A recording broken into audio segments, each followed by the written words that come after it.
So welcome the Formula for Wealth Summit, and our next speaker is Julieanne White. Now, Julieanne, I have only known for a short time compared to most of our speakers today who I've known for years and years. Julieanne, I think we met about a year ago, about August last year was the first time we've met, but we have started doing business together. And we have a joint venture underway. So yeah, Julieanne's expertise is in property.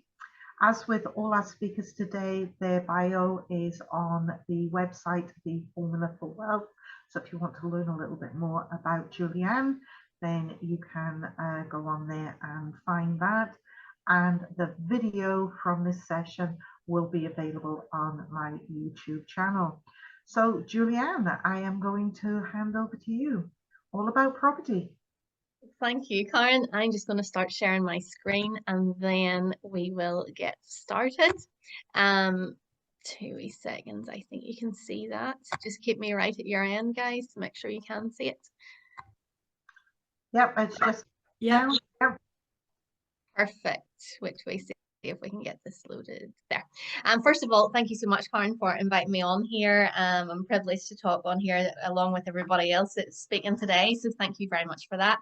And I'm just going to go through a presentation I put together here, largely based on people who aren't investing in property currently. That's kind of how I've based this, because I'm presuming that they maybe are wanting to start in property or are in very early stages of doing that journey. So that's what this has been based on.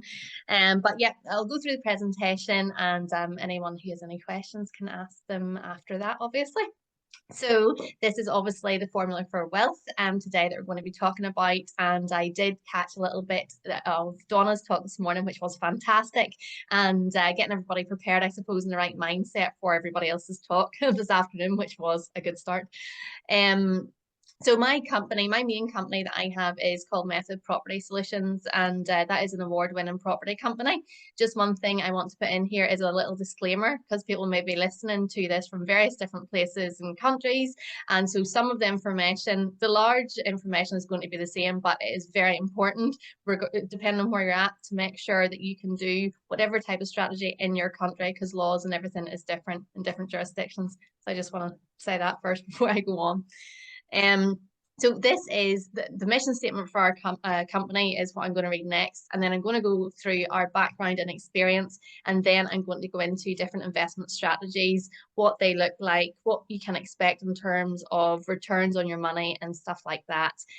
So hopefully it'll be beneficial in one way or another. Now the mission statement here is, and I've actually just got the little thingy blocking it here for me.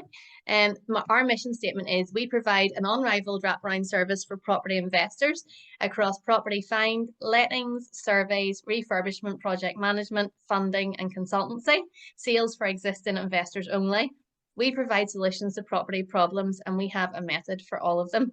We help investors purchase and manage property without hassle, emotion, and unnecessary expense, using only knowledge and experience. And that's how we approach everything. We use knowledge and experience. Emotion has no place in investing, and it is very different buying investment property than buying a home. Completely different scenario.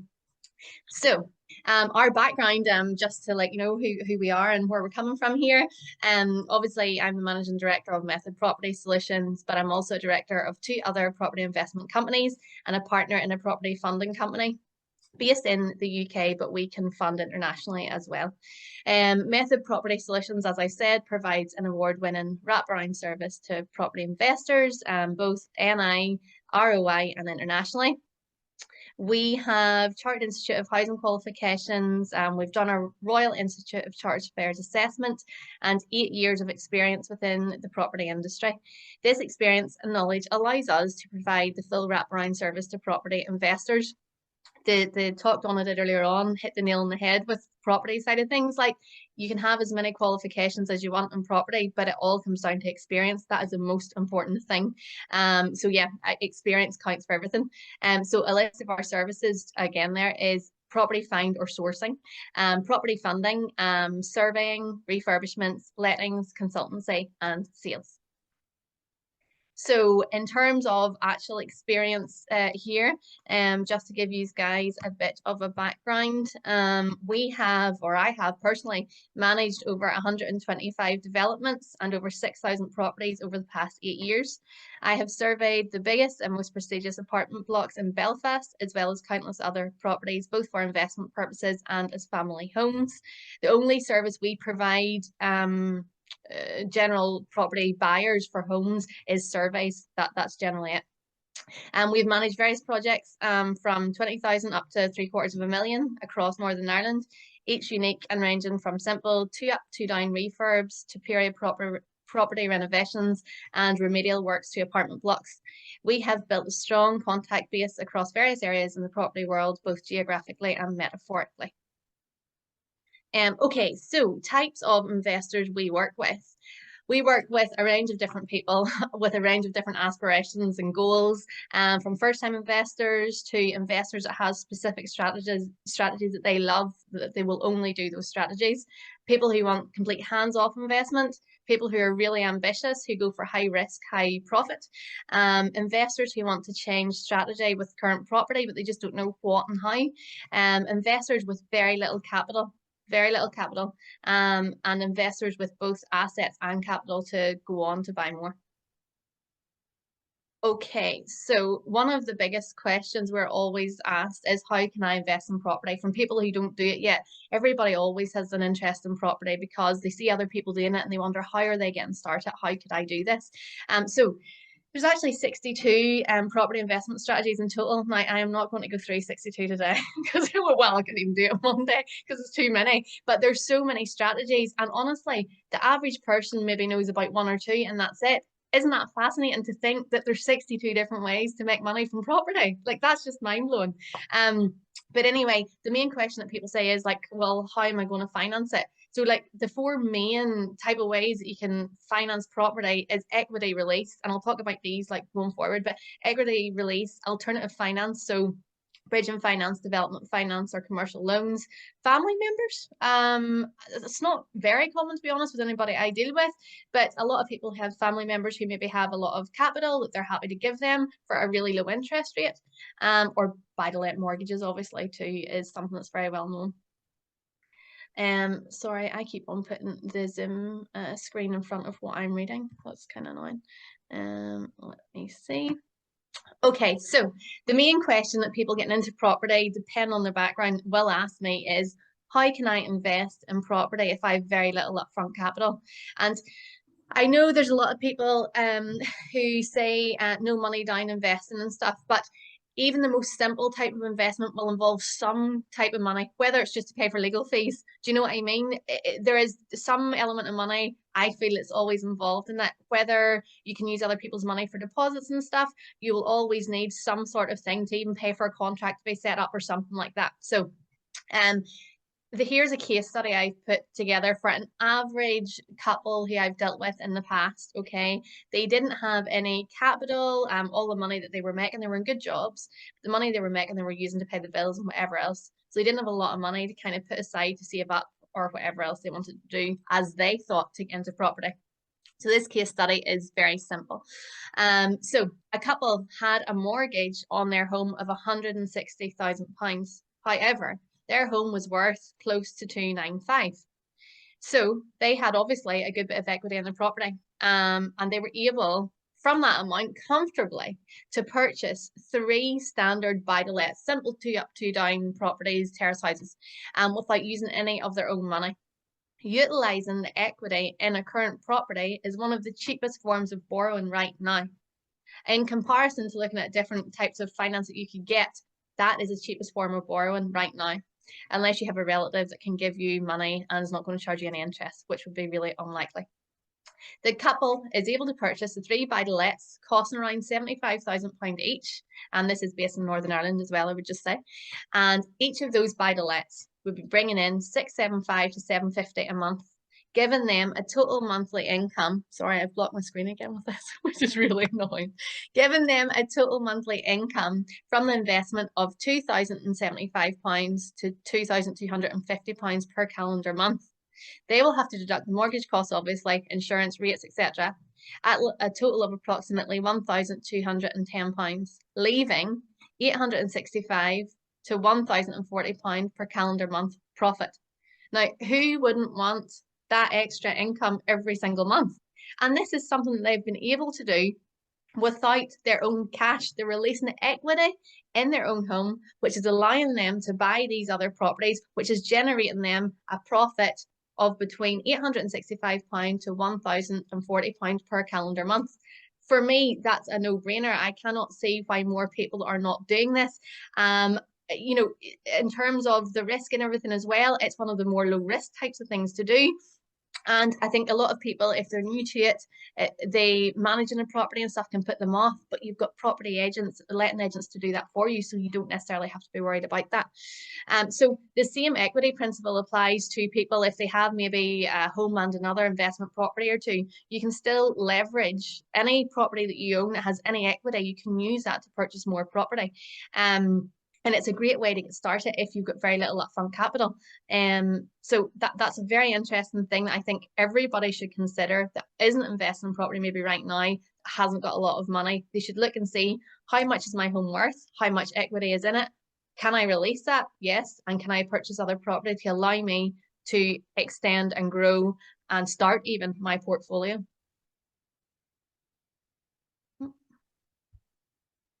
Okay. So let me just say, so most common investment strategies, like as I said, there's 62, and I'm not going to go through all 62. I am simply going to go through, I think I've got 4 listed down here. And I've kept these in as simple terms as I can, just to give everybody an idea what is actually possible for them in their current circumstances. So buy-to-let, obviously very, very simple. This is a simple strategy of buying a property to let out for rent each month. This is a great starting strategy for investors who like lower risk investments. This can be self-managed or managed by a trusted agent. Sometimes the monthly management fee can be well worth it in the long run, as the agent will make sure the tenancy is set up correctly. They'll collect rent, they'll carry out inspections, and they're used doing this. So you don't have to worry, provided you're using a trusted agent, you can leave everything like that in their hands, which gives you no headache. The key to creating the biggest possible yield of a property is buying a property as cheap as possible and renting it out for its maximum potential amount, obviously. And do you know what? Obviously, different places in the world will be different, but the amount that you can purchase property for in certain areas of Northern Ireland at the moment in particular is crazy. Just to give you an idea of the growth that's kind of been around the North Coast area of Northern Ireland at the moment, a 1-bed apartment at the moment is up for sale for £70,000. Back 4 years ago, the same apartment was up for sale for just over 40, and now it's up for sale for 70. Now, it would have been great, obviously, if we had hindsight then and bought that property, because it would have obviously increased that amount in such a short space of time. And Northern Ireland, in the UK, this is anyway, Northern Ireland is the only place in the UK which property prices have still continued to increase. Even though it's been obviously much less than what it had been in the past, it's still increasing. So definitely great yields, great place to invest at the moment with various different strategies as well. So a case study, each of these things now that I'm going to tell you about, I've got a case study for each as well, so you can kind of see them in action. For a buy-to-let client of mine, they have purchased a 2-bed apartment for 70,000. Stamp duty, legals, and deposit, it's all items you have to allow for whenever you're purchasing a property. It's not just the deposit you need for the property. You have to make sure you've got your stamp duty covered and the legals and various different things as well. So £20,000 is the total amount for that. Their annual rent is £8,400, giving them a yield of 12%, which is really high, much higher than you would get in the bank. This is for a simple 2-bed property. So if you can get something, back in the day, they used to say 8% yield and above was fantastic. And it still is, like, the higher the better. So this is a 12% yield. And expenses, obviously, with everything you're going to purchase as an asset, you're going to have expenses as well. So it's really important to consider those. What are those? How much are they going to be? Is the expenses going to make it worthwhile to actually invest in this? The expenses for this particular property is £406 per month. The rent, then the net rent after the expenses are taken out, so that's going into the owner's pocket, is £294 a month. I mean, it's a no-brainer. Why would you not put your money into this instead of keeping it in the bank? Why would you not release equity in your house instead of leaving it there whenever it could be generating you this income? And obviously, don't forget as well, it's putting the money into your pocket every month. You have an appreciating asset. So like I've just said there, properties go up in price and it runs in a cycle. But it's really important to bear in mind, like an asset is something that you're going to have longer term, as well as giving you cash flow every single month if you can get it right. So the second strategy that we have here is the BRRR. And so this is buy, refurbish, refinance, and rent. And this is a really interesting strategy, actually, a really exciting strategy, I feel as well. I suppose it's maybe one that's a little bit more advanced and simple buy to let as well. And this strategy able to add value in order to refinance at a higher amount. This is ideal for unloved properties. So those type of properties that you see in Homes Under the Hammer, those type of disaster properties that need work inside and everything, that's ideal for that type of strategy. But there's a few different key things to bear in mind here. Always weigh up what your collective end value is going to be before committing to any spend. And if you can see this little equation I've got here, so perceived benefit minus perceived cost gives you the value. So what that simply means is there's no point you going in and spending an absolute fortune if the end value of the property, if the top end value is going to be less than that. So it's really important just to weigh up what the end value is, do your homework in that particular area. What have other houses sold for? What is the top end that you could sell your house for, and make sure then you plan back from that.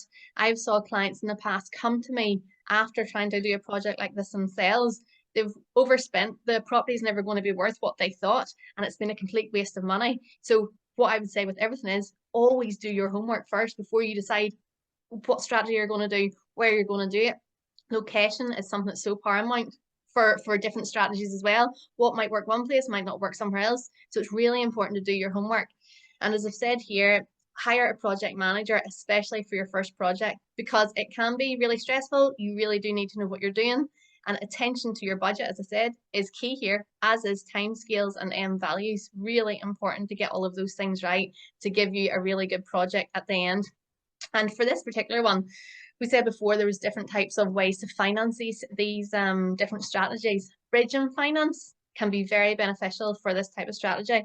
And then once you get to the end of that, obviously refinance onto a buy-to-let mortgage. And I've got a wee case study here for you, which is such a simple one, but honestly, it is the best one that I've ever been involved in. The numbers are small enough, but the percentages are high. I'll show you now, which we see, sorry. Right, okay, so this is a picture of one of the projects that I done just last year. And for something so simple, it makes me so happy, this project, like it was such a good one. So my client purchased this 2 up, 2 down, very simple, terrace property in Belfast for £55,000. Sorry, there's a zero missing off there. £55,000. The refurb cost was 23. New kitchen, repainting, new floors, a couple of items in the bathroom and various different things like that.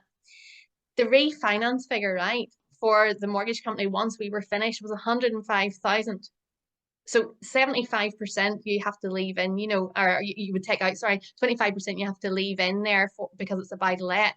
But he was able to draw out within a really short time frame, a matter of months, I think 6 months it took at the very last bit, £78,750. And if you look to see what he actually put in, that is incredible. In that time frame, he was then able to use that money that he drew out to go on and purchase more.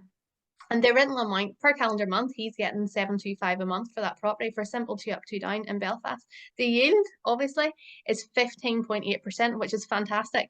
And the project was really straightforward. Like, it was a dream project to do, and for him, he was absolutely delighted. Like, he got his money out so quick. And that is cash flowing him £250 per calendar month after bills and various different things that he had to consider for that. So that is a great example of a BRRR that ran according to plan. Now, property doesn't always go according to plan, but that is an excellent example of how you can make money in a short space of time. So the next one, which is a big buzzword at the moment, is HMOs. For anyone who doesn't know, HMO stands for House of Multiple Occupation. This strategy is more advanced than the two before. you know, there's much more initial admin to get set up. You need your necessary permissions from the local council and planning departments, which can never be 100% guaranteed.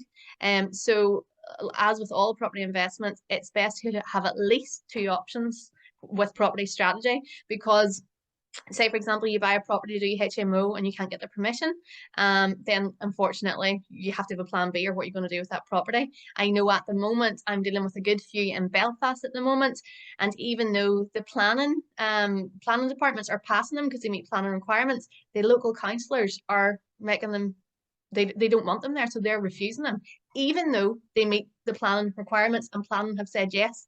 So it is really, you know, you do have to be really careful with this, and it's important to be aware of the different things that can happen to stand in the way of that.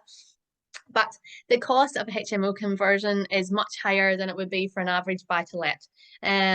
Because of the permissions you need to apply for and pay for. You also need to be really mindful of having the adequate space requirements, bathroom facilities, kitchen space and goods, depending on how many people your HMO will hold, as well as you have to install fire alarms, emergency lighting and stuff like that too. There's a lot more to it than that, but the initial cost to get it set up and running is much higher than a simple buy-to-let, obviously. Lending options as well for HMO will be different to a standard buy-to-let. However, HMOs will generate much higher income than a normal buy-to-let and can be classed as a commercial opportunity after running for 1 to 2 years with proof of accounts, which is something to bear in mind as well. With property, I suppose with most things in life, with higher risk comes higher reward, and that's definitely true. The more risky a property strategy is, generally the more profit you'll make. So you have to be comfortable with that. So it's important just to bear that in mind. Case study, let me move this again, of a HMO. So a client of mine had bought a 4-bed HMO, £130,000. It was currently a residential property, hence why it was obviously only £130,000. Good property, for sure. Ideal for that location-wise, and current layout as well wasn't too bad. We were going to make an additional bedroom to increase the monthly cash flow as well. The refurb cost, including the necessary permission and everything, was around 50,000. The price per room per calendar month was £500. £500 times 5 gives a total monthly income for the client £2,500, giving a total yield of 23%. So you can see the difference from a buy-let or a BRRR to the HMO, the difference in the yield to that. But obviously there is more risk with that type of thing as well. Some people love that strategy. Some people have only HMOs. That's the only strategy they use because they love it and they find it a bit more interesting and exciting because there is unknowns there. If they like that type of thing, it's a bit of a gamble sometimes. But it's definitely a great strategy and something that is becoming more and more and more popular, not just in cities, but in towns and stuff as well. Mainly because obviously a HMO is attractive to a tenant because it's much cheaper. Generally, their bills can be included in that. And there is nowhere that I can think of that I know now that you would get £500 for a 1-bed apartment, even. It just doesn't exist. So it's much cheaper for tenants, and there's a whole social aspect for tenants as well. Of course, whenever you are letting a HMO, you have to try and match who's living there. So it's a personality thing as well, you know, with HMOs. So management of HMOs is paramount, and it has to be absolutely bang on. For example, you have to be carrying out regular inspections of the property and making sure everything is done right. If you don't, the HMO guys can fine you £5,000 on the spot. So you have to be really mindful of management of HMOs and make sure, if you don't know what you're doing, that you get somebody who really knows how to do it inside out. Okay, another famous one, I would say, that a lot of people know about, which is a great way to get into property, is rent to rent. So this strategy, I kind of feel, is the one that involves the least investment to get started into it.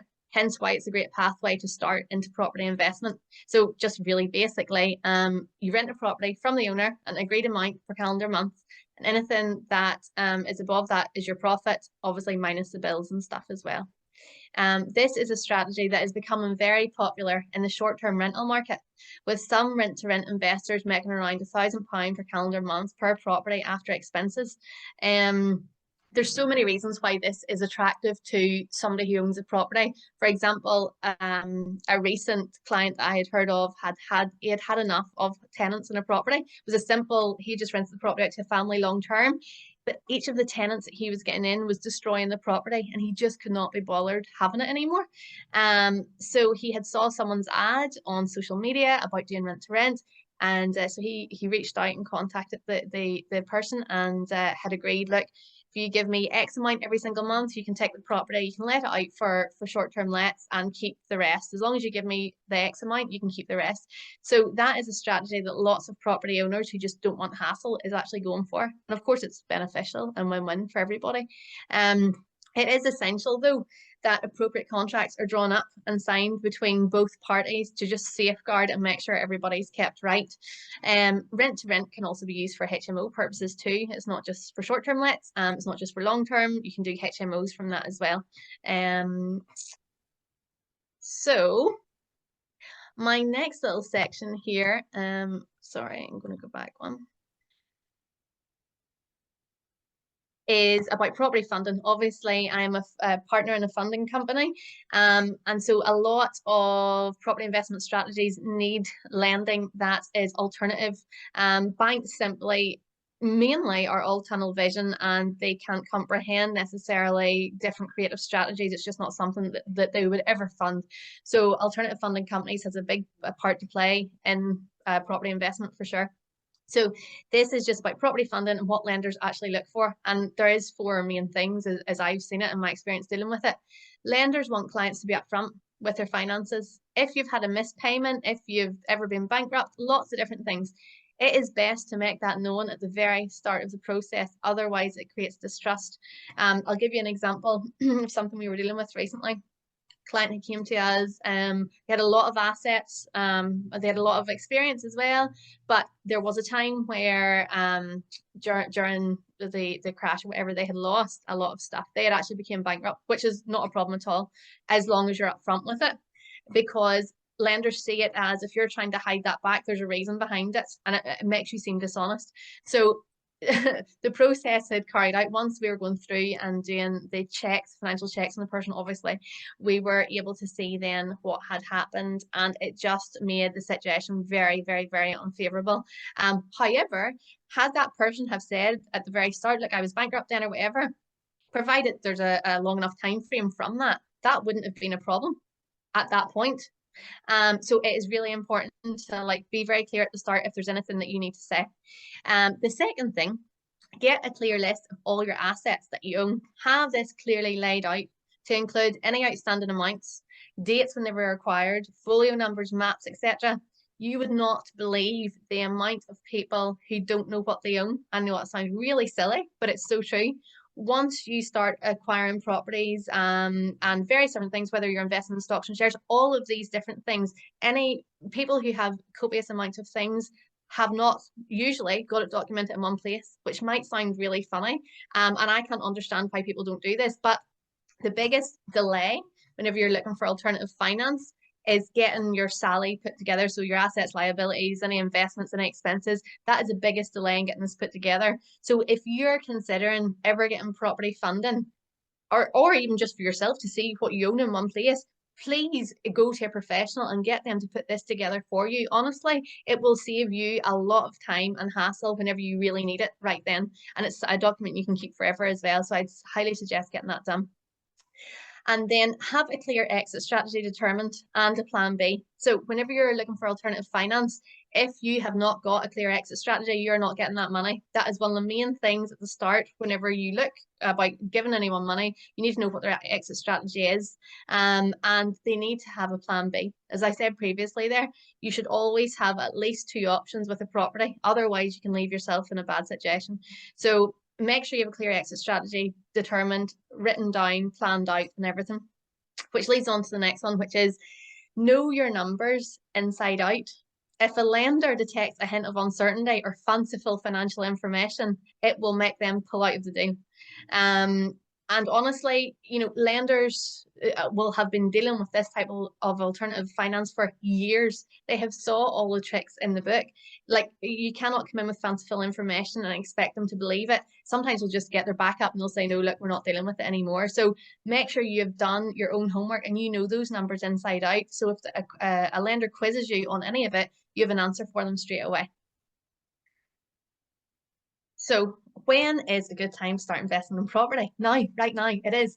And like my little symbols here at the top, like, get your ducks in a row and get a professional to do your review, like I've just said there, of all your assets, liabilities, everything else, just to see how you can get started today. Regardless of what country you're in, you can get started today. And remember, property only appreciates from when you buy it. Like I was saying about that apartment earlier, you know, it's gone up in value by £30,000 over a small number of years. You know, so it's really important to start doing it today, and then you can start benefiting from it today. And by starting to purchase it today and retaining your assets, you're starting obviously to build your generational wealth too, not just cash in your pocket every single month right now. And I'll tell you actually a story. I had a client of mine who was thinking about creative finance. They were getting into, you know, property investment else, and we're looking at funding for them, and they completely forgot that they owned a property, an unencumbered property worth £400,000. I was like, what? I was like, if you have that, you know, that was a complete game changer. And that's why I'm saying it's so important, if you're thinking about getting into property investing, or if you have maybe a couple but you're still quite new to it, speak to a professional, because you could have stuff there you could be using to get on to the next property. So make sure you don't overlook anything, because that happens on a real regular basis actually.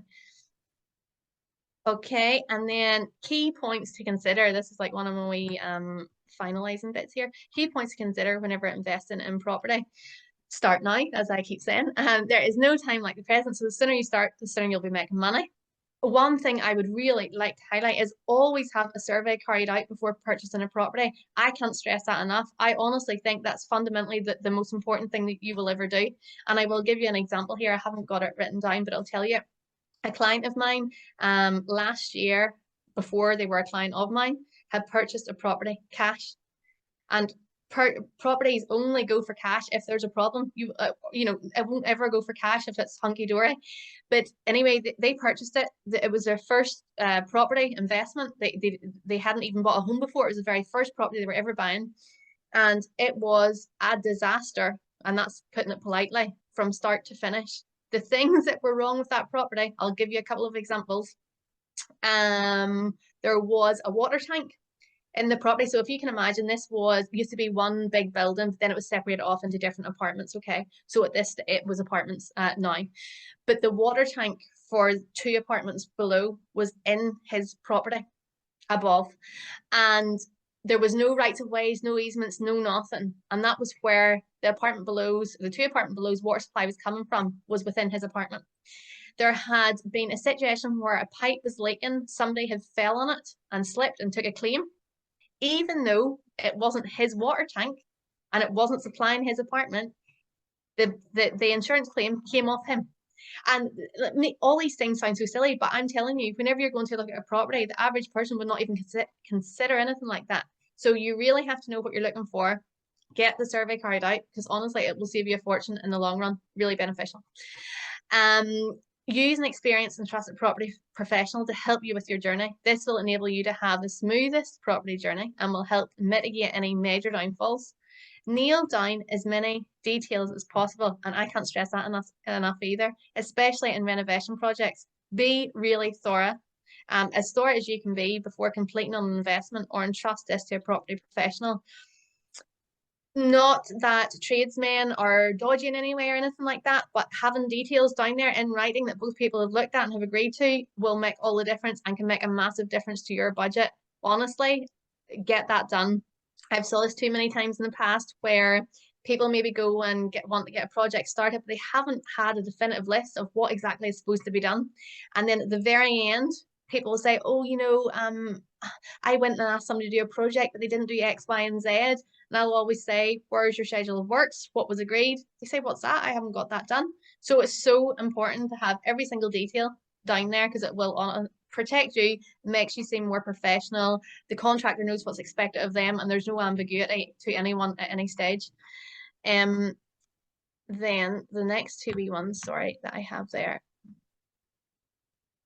is investing in property always carries risk. No matter if it's simple buy to let or if it's a HMO or whatever it's going to be, there's always risk. As I said earlier, higher risk definitely in property is definitely higher reward financially. So get comfortable with that. And if you're not comfortable with that, use professionals so you can be as comfortable as you want to be, being completely hands off, but make sure that you do your homework on that for sure. Each investor will have a preferred strategy, usually based on how comfortable they are with the risk and how much equity they're starting with. And this is just like a wee testimonial thing I put in here, a couple of testimonials of mine. I'm not going to read them all out. You can see them, or you can go onto my website or Google and have a wee look at them on there. And that is the end of my presentation. Obviously, if you would like to work with us in any way, then reach out. That is the details there. And happy to help anybody like on their investment journey. It's something that obviously everybody should do.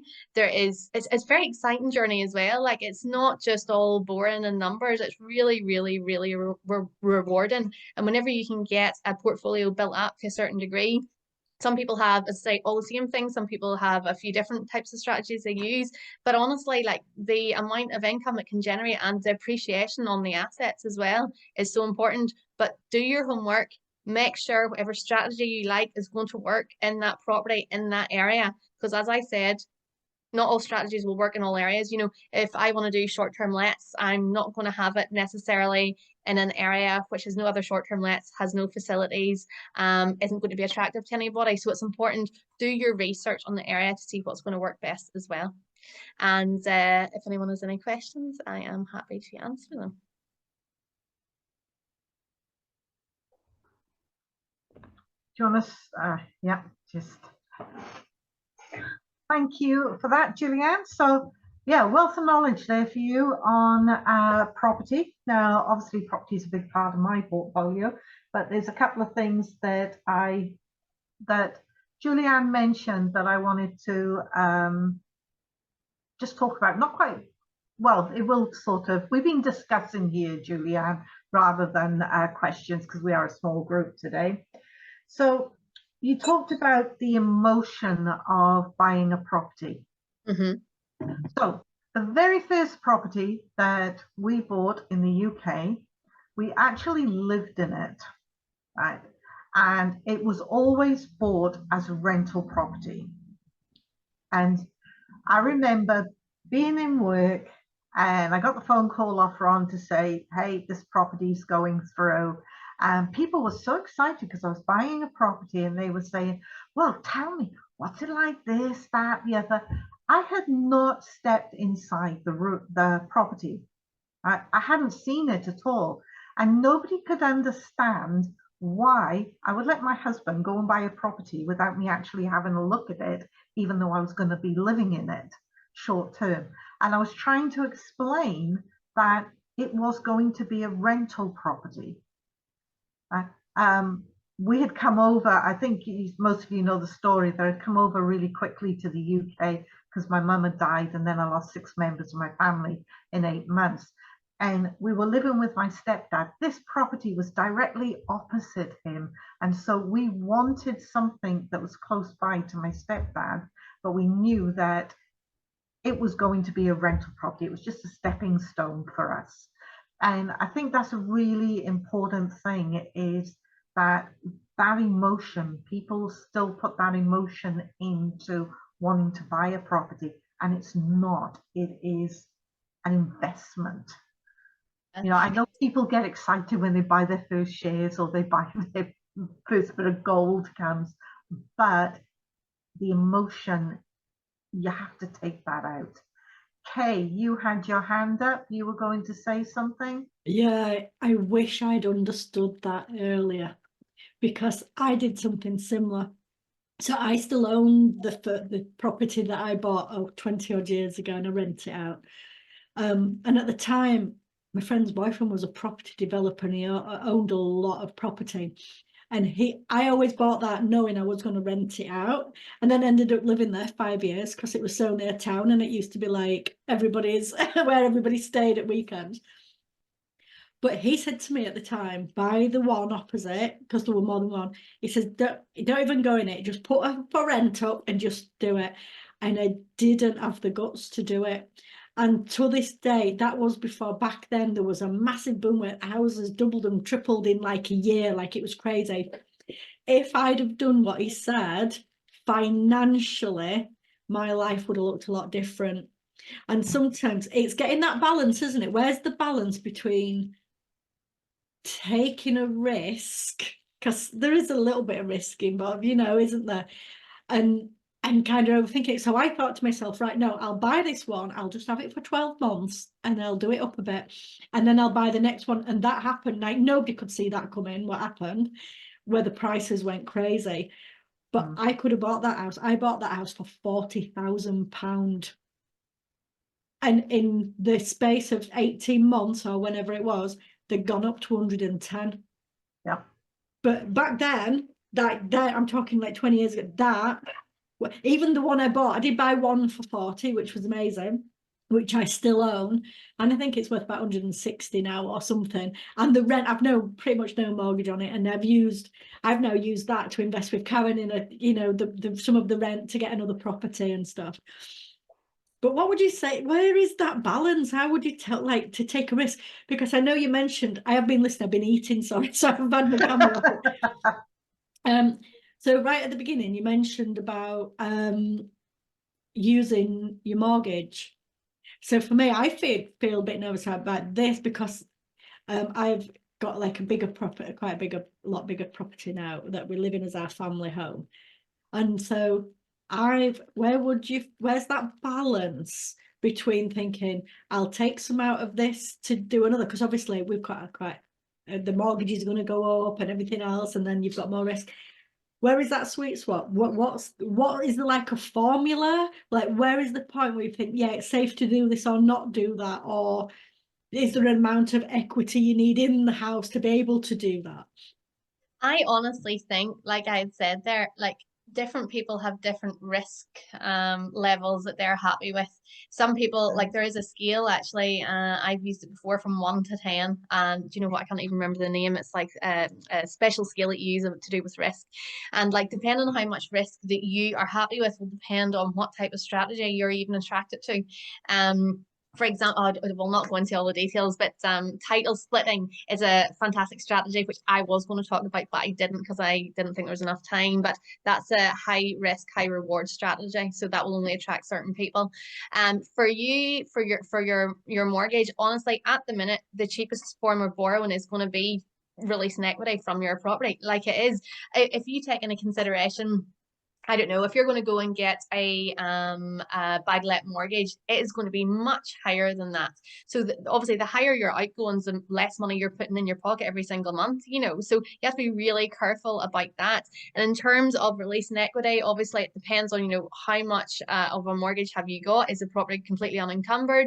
There's so many different things. You can take out whatever amount of money you want, provided obviously that you have enough in there.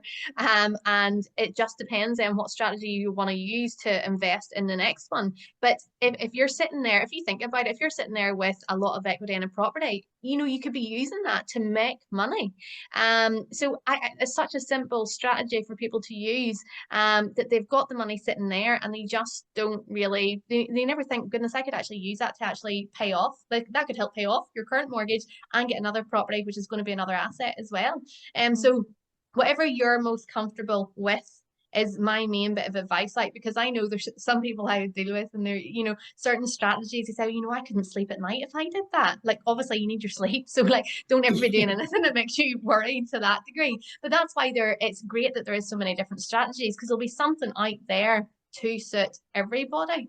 And like even your mortgage advisor and stuff as well will be able to advise you on obviously what amount that, you know, that they reckon is safe for you to kind of release as well, to use to invest elsewhere, or if you've got a financial advisor and stuff as well, depending on your circumstances. You know, everybody's circumstances is different, so your financial advisor, if you have one, will be able to advise you on the whole picture, because it's important to look at your whole financial picture and not just what you're going to be doing with the property side of things too. Yeah, it's just an interesting thing to think about, because I think we're 50-50. Okay. So, risk is very personal, okay? Yeah. And the thing is that you are the only one who will know what you feel comfortable with. Now, when I started doing buy-to-let, I was absolutely terrified to do the very first deal. And I remember being in the solicitor's office and really struggling to put my signature on the contract. And I was even worse when it came to doing the second one and the third one. And it was only once I got to my fifth property deal that I started to feel more comfortable with it. So I almost didn't build a property portfolio because I was just that terrified, sat there. And what Ron and I did was we'd actually split it up, because when we started, they weren't buy-to-let mortgages. Okay, and you were only allowed to have a couple of properties. So we said, right, well, Ron's going to buy his, well, we were allowed 5 each. Ron was going to go and buy his 5, and then I went to buy my 5. So we knew we had 10 properties between us. And then buy-to-let mortgages started to come in. But we did his 5 first, and he was fine, didn't bother him at all. But me, when it came to signing mine, it was only when I did that 5th one that I thought, oh yeah, I got 5 properties now, this isn't a problem. And we had 10 between us. Okay, so it's very hard to say where you feel comfortable, because risk is just so personal to each person. Yeah. But some other stuff you mentioned here, Julieanne, BRRR, and there's a name for it now. That's exactly what Ron and I did. Okay, that was how we built our portfolio, and were able to do it so fast. That was the strategy we used.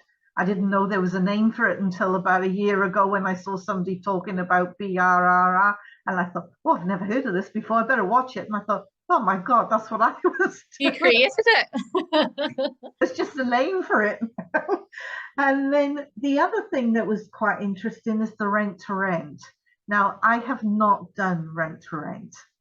Okay, but one of my clients does. Now, my client lives in Worrell, and they have done rent to rent. They have 16 properties under rent to rent, and that is all she does, rent to rent. And her after tax profit of those 16 properties is 77,000 a year. Do you know what? It's one of those strategies that's becoming so important, and people are, as I said there, they're doing a lot of short-term lets in this. The only downside for rent to rent is you're not owning the asset unless you get a purchase option. Then obviously that's different. But it's all cash flow. Essentially, that's the difference. So depending on, obviously, if you want to acquire an asset, maybe not, but then it's also good to have that as one of your strategies, because you're not owning it, you have a contract. Yeah, in property, you need to have several strategies that you're working with. But for her, rent to rent is the model that she uses. In each of her properties, because you've got to do like weekly inspections for fire, and you've got all these different things. She has a tenant who gets a discounted rent, and they go in as the manager into that property. And then she makes them, because they've got the discounted rent, she makes sure that they do the checks. She'll do a spot check during the month to make sure that things are up to date. And if the person's not doing it, you go, because that was your deal. But mostly she looks more at old couples who are more conscientious, if you like, about doing those inspections for her. And when, like another point you raised there, Julieanne, you've got to have that dynamic of the right people. And so when she's advertising for tenants and she's doing the interview for them, she brings that managing couple in to say, yes, I think these people are going to fit in. So she's worked around all those sorts of nuances within a rent to rent And yeah, her after tax is 77,000 a year of 16 properties. So these models work.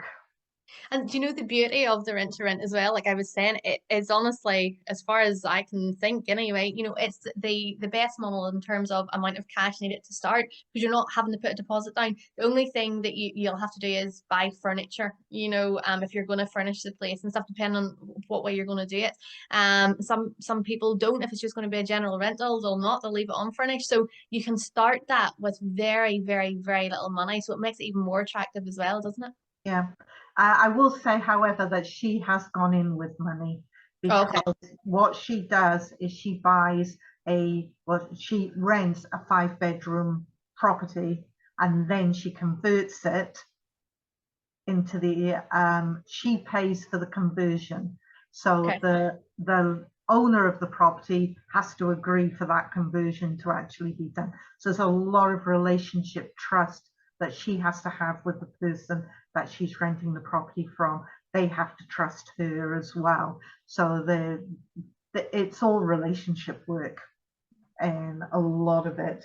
Yeah, so I've made my comments here now. So do we have some questions for Julieanne? Because property is a huge field for investing. We've covered everything, have we? Joy. Yeah, it's really interesting. I got to buy-to-let properties through stealth, really. I got divorced, put down my share on a property, met somebody else, remortgaged, got second property, remortgaged, and came to Cardiff now. My property here is completely paid off. And I suppose my thinking now really is how best. I've got 2 sons who are both married. They've both within the past couple of years bought their first properties, and I guess for me it's how do I help them to get moving with. I'm assuming they would want more property. Yeah. I might be wrong. Well, no, you're right, because as Karen says there, like it's important to diversify, no matter if it's property, stocks and shares, not that I know very much about stocks and shares, but it's good to have an overall portfolio for sure. And property, and in my opinion, is the best. And there's room for everybody to make money there. Obviously, it very much depends on their circumstances, their financial circumstances, how involved they want to be in various different things. And you know, like you can buy another thing I should have mentioned that I didn't as well. Obviously, purchasing property can be done in personal name or it can be done in a company. I should have mentioned that actually, but I didn't. And so it very much depends what way you want to go about it. You can set up a company specifically for property investment purposes, depending on their circumstances and where they live and various different things as well. It can be very beneficial tax wise to do it in a company name rather than personal name. There's a lot to think about on that side of things there, how to actually set the property investments side of things up. And as I say, it very much depends on people's individual circumstances. So definitely that's something to bear in mind. If they have an accountant or financial advisor to speak to them about that, they'll know their overall financial picture to enable them to do it properly.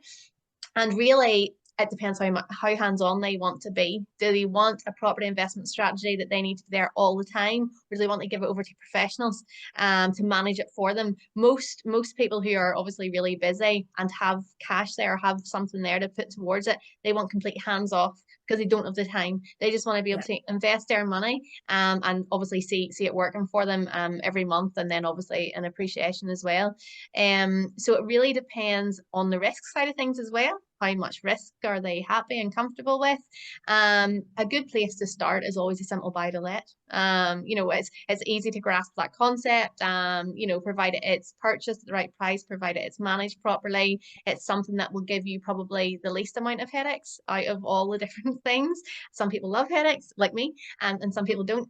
So it very much depends on financial position, risk how comfortable they are with risk, and I suppose their location as well. Obviously, don't forget as well is that they can buy property anywhere, Spain, France, anywhere that they want to kind of buy. If they wanted to have like a wider portfolio as well. So it really depends. But the most important information is start now, start planning now, start having an idea of what they want to do now, because the sooner that they know how they're going to go about it, the sooner they can actually start, the sooner they can actually obviously see money coming in from that as well.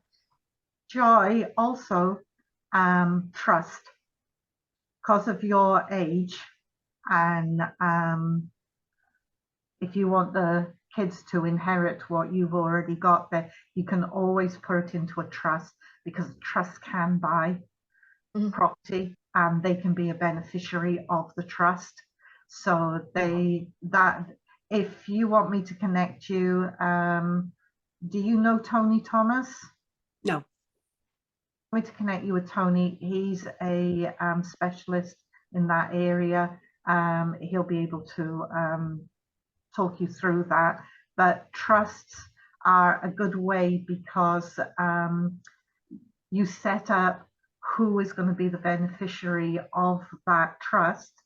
The trust can actually trade. It does get tax benefits, and they don't need to go and buy themselves. The trust can actually be doing all that work and setting everything up. Thank you. Karen, no, just sorry, you finished? That's all right, Brendan. I saw you with and Mike, so over to you for your question.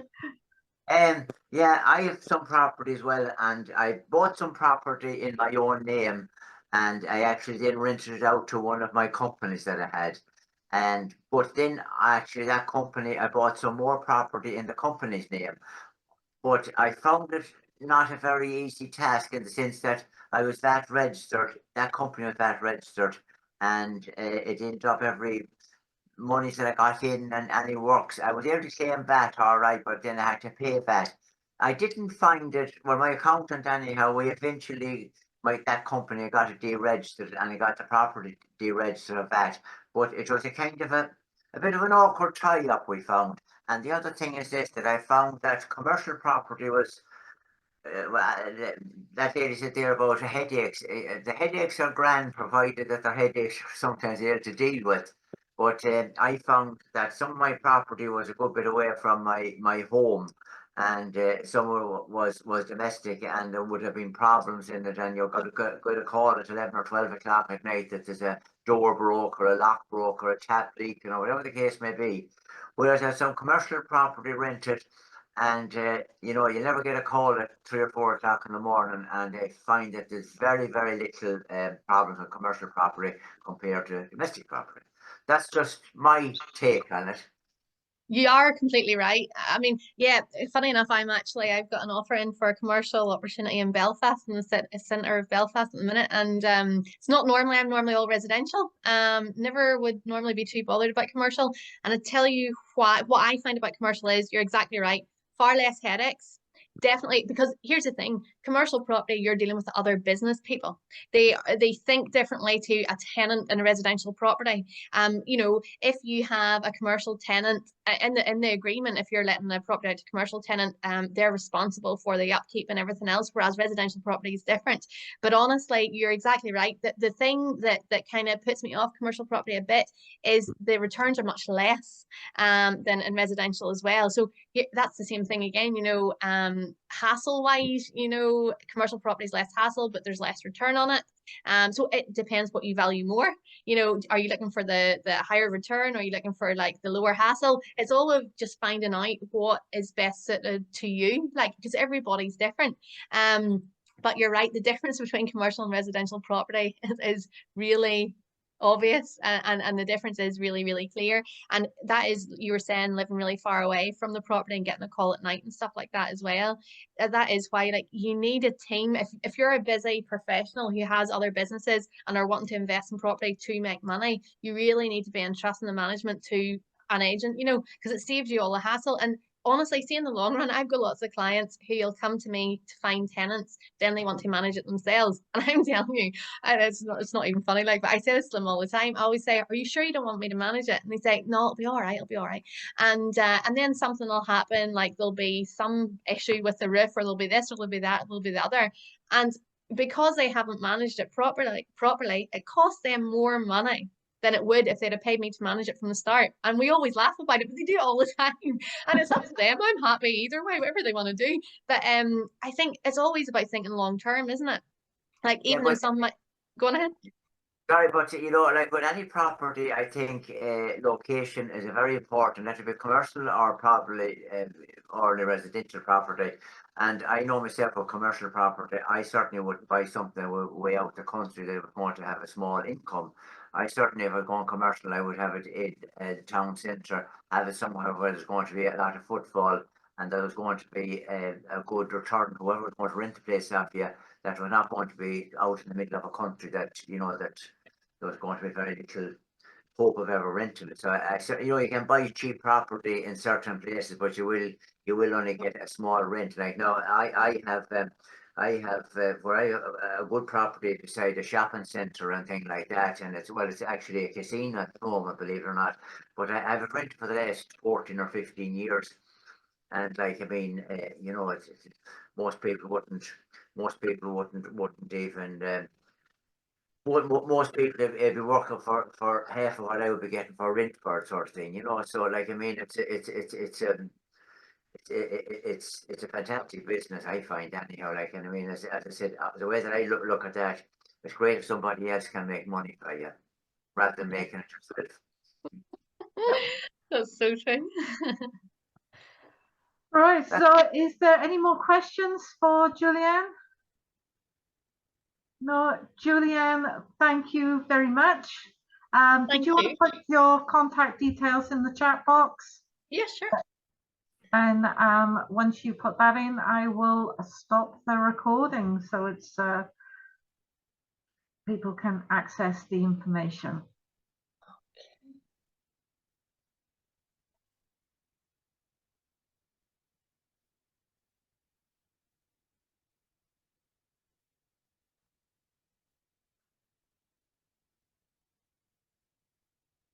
And then our next speaker is Anne. And Anne is going to talk to us and show us all about gamification and how that works in business. So 5-minute break for everybody. And Thank you, everybody. Thank you, Julieanne. I'm going to stop the record. I better stop.